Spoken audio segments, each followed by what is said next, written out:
David was lucky to have been given the Friday afternoon off early. Even the traffic on the 610 cooperated, which surprised him. He was an executive in the oil and gas industry who worked downtown, but he commuted back and forth from the Woodlands each morning and afternoon. He and his wife, Tracy, were empty nesters now that their two children, Zach and Aubrey, were grown and out of the house. Aubrey had married and begun her own family while Zach was a sophomore at U of H. Pulling into the garage, everything appeared as it should be, but everything was about to change once he entered his home. Walking through the house to the master bedroom, he called for his wife to let her know that he was home. "Tracy," he raised his voice. "Sweetheart, I got off early and came right—" David noticed Tracy was in the adjoining bathroom, primping and preening in the mirror above the sink. She'd already attached one of her diamond earrings to her left earlobe and was adding the right as he walked toward the bathroom door. She was ravishing in her short black dress. Even at 44, she nearly had the same body that she'd had when they'd met in college and fell in love. "Oh," Tracy said. "Hi, honey. I was expecting you to be home so soon." Noticing her dress and appearance, he wondered if he'd forgotten an anniversary or scheduled dinner party. Maybe they were just going to enjoy an evening out to spice up their marriage. "You look beautiful," David said, honestly admiring his wife of 22 years. "Are we going out to dinner?" Tracy gave her husband a little peck on the lips as she moved past him and into the master bedroom. "Thank you, honey, you're so sweet," she said, accepting the compliment. "We're not going anywhere, I am." David stood, stunned. Are you going out with friends or co-workers to something?" he asked, trying to figure out why his wife should be getting dressed to the nines if it weren't to go somewhere as a couple. Turning her back to her husband briefly, she asked for assistance. "Honey, would you be a dear and zip me up?" she asked. Born of decades of conditioning and experience, he complied and zipped up the zipper on the back of the little black dress. He noticed that the hem barely ended mid-thigh. He couldn't fathom why she would be dressed so if not for a night out with her husband. Turning to face David, she once again kissed him, this time a little more intimately. She did, after all, love him. She'd been married to him since she was in her 20s. They'd raised two wonderful children together. He'd been a wonderful provider, and his income allowed her to live a lavish lifestyle of pools and spas and lunches with friends and concerts, but she was enamored of another man and was feeling stifled. Actually, bored with her current life and ready to add an additional aspect to it, was more like her feelings at the moment. "No, honey, I'm going out on a date," she began to explain. She knew this would be the moment that would wound David, but he'd grow to understand and get used to it. Jason had assured her that he'd be angry and sulk for weeks after their weekend plans, but once she returned next week, he'd see that she was the same Tracy that he'd partnered with so many years ago, and things would return to normal. She'd just have to soothe his bruised ego with some serious love and pampering. "I wasn't expecting you home before I left, so I've written out everything in a note," she said, nodding to a small note written on her stationery, lying on the bedspread. "It explains how Jason and I plan to go out to a fabulous dinner, followed by dancing, and then, well..." David felt like he was having an out-of-body experience. His shoulders and forearms tingled with a burning sensation. He could barely register what she was saying. "What do you mean? You're going on a date with your boss? Then you're going to go home with him? Over my dead body?"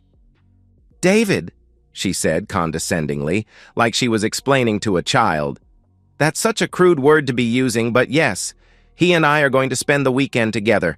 He'll be here to pick me up, and I'll be home after I get off work Monday like normal. I've prepared several meals and put them in the refrigerator and left instructions on how to prepare them." She continued, "I know this is jarring, but it's just something I feel I have to do, and when I come home, we'll go back to normal like nothing ever happened. You'll see." "The hell you're going anywhere with another man? I will not have you humiliate me and throw away 22 years of marriage over a weekend love fest." "David, it's just intimacy and a little fine dining and dancing.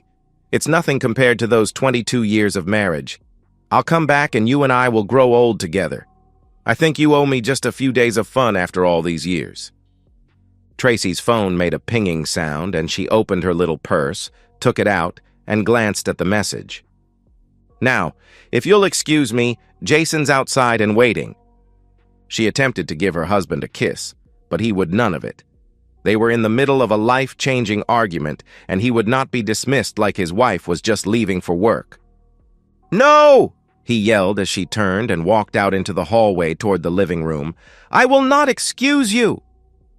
She moved from the living room into the foyer, opened the large, thick front door, and could see her employer's black BMW in the driveway. She opened the glass door and stepped out onto the porch, with David hot on her heels. "Don't be silly, David," she told him while walking toward Jason's car, facing away.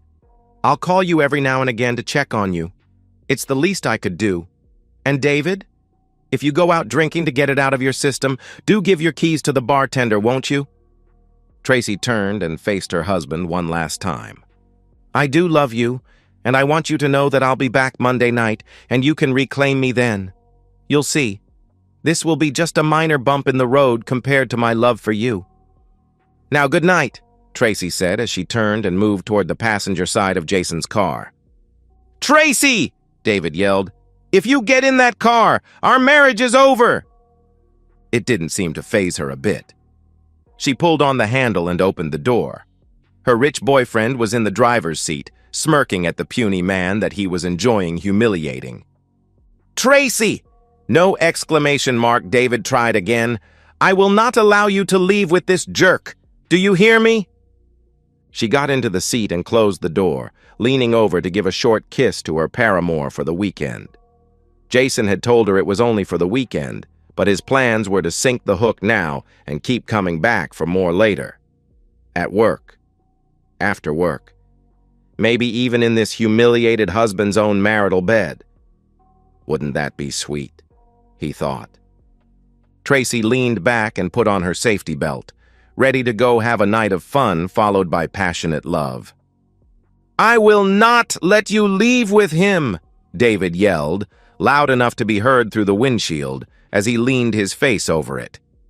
Seeing that Jason was putting the gear into reverse and backing away from the home, David made a split-second decision that he would not be made a fool by these two. He knew instinctively that his marriage was irrevocably broken, but he would not allow this humiliation to continue.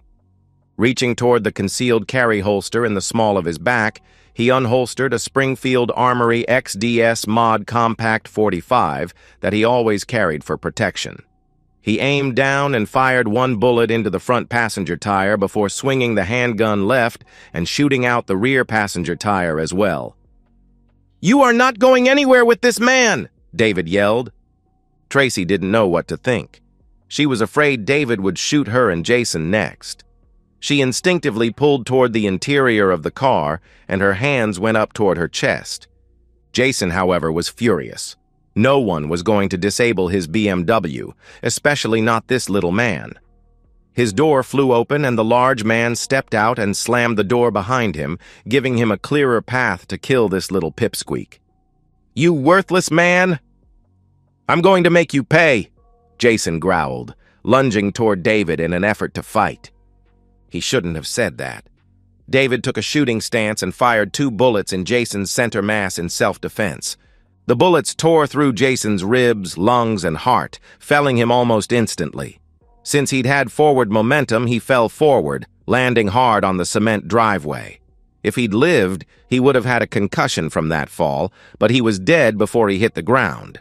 Probably. The passenger door flew open and Tracy raced out of the car. "No!" she cried. "Jason!" Tracy raced to the man as if to render aid, but aid was not necessary, nor could she have done anything to save her love buddy now. "What did you do?" she yelled, alternately looking between David and Jason's body. Tears were streaming down both their faces, but for different reasons. "I told you that I wouldn't let you leave with him," David explained. "Then he tried to kill me, so I killed him." After the explanation of his actions, he turned his thoughts to a world without the love of his life. Tracy, how could you? How could you abandon our marriage? How could you humiliate me? You say that you love me, but a woman who loves her husband would never forsake him in such a humiliating way." Neighbors had heard the yelling first, followed by the 4 gunshots, and several had called 911. The police would be arriving in several minutes. David could lay down his firearm, go to jail, call his lawyer, and probably be released without charges because he acted in self-defense, although with dubious circumstances. But what good would it do? The woman he loved more than life itself had rejected and humiliated him. The house would be empty, and he would be alone, all alone. Yes, he had children and grandchildren, but they weren't reason enough to continue living. Tracy would be alive, yes, but she could probably never forgive him for shooting Jason, and he could never forgive her for getting into the car to go away with another man. Why keep living? "How could you? How could you, David? I was going to come back and everything would be okay." Tracy sobbed her rationalization. "How could you, Tracy? You've killed me. You've destroyed me. You were my everything." David spoke in the past tense. "You were my whole world. You've broken my heart. You're as necessary to me as air, and now you've messed that all up? For what? A few days of being with this terrible man? I cannot live without you, Tracy. I hope it was worth it for you." After saying his piece, David knew there were 3 more rounds in the magazine, but he only needed 1. David turned the handgun upwards, placed it against the soft palate of his throat, and pulled the trigger. The back of his skull shattered, and large portions of his brain fell back onto the grass behind him. "No!" Tracy stood and lunged toward her husband, trying to stop what she could sense he was doing, but it was too sudden. It was too late to be concerned about the man she claimed to love. His body crumpled onto the pavement in front of the car. She found herself lying between 2 dead men. She'd switched from being concerned with Jason to falling against the chest of her now-dead husband. "No, it wasn't supposed to be this way. This can't be real. This can't be happening. David, David, honey!" Tracy began a litany of terms of endearment for the man whose life she'd destroyed but thought she loved, punctuated with pleas for forgiveness that he'd never be able to give her. She cried without ceasing as the police appeared and lifted her up to get to David's body to check if he might be saved. The police called for 3 ambulances.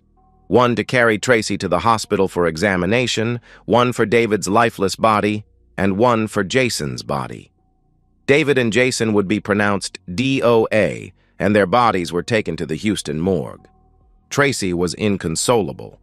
She was the cause of 2 men dying, and one was the man she'd lived with and loved for decades, the man she'd grow old with. He was supposed to die in his bed of old age, and she'd either join him shortly thereafter, or he'd be buried beside her, together for all eternity. Now, faced with her betrayal and a life without her, he'd opted to choose the time and manner of his death now, as she watched. Tracy was lucid enough at the hospital to tell the staff the names of her children, and she'd unlocked her phone so they might call them. She'd been in no condition to do much of anything. She was crying and gesturing and crying some more before a nurse brought her several pills in a small paper cup with a cup of water to wash them down. She fell into a deep sleep and was still asleep when Zach and Lori appeared by her side. They did not know what had happened. They only knew that their father had committed suicide and that their mother had been highly agitated because she'd witnessed it and thus had to be sedated. As a precaution, the nurses strapped her in her bed, and there was talk of putting her on a suicide watch as well. Zach and Lori sat on the uncomfortable furniture in her room, awaiting her first waking moments. They decided together not to press for details, but rather just support their mother.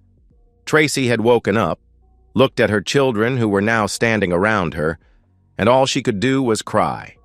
She'd messed up her life, her husband's life, and also her children's life.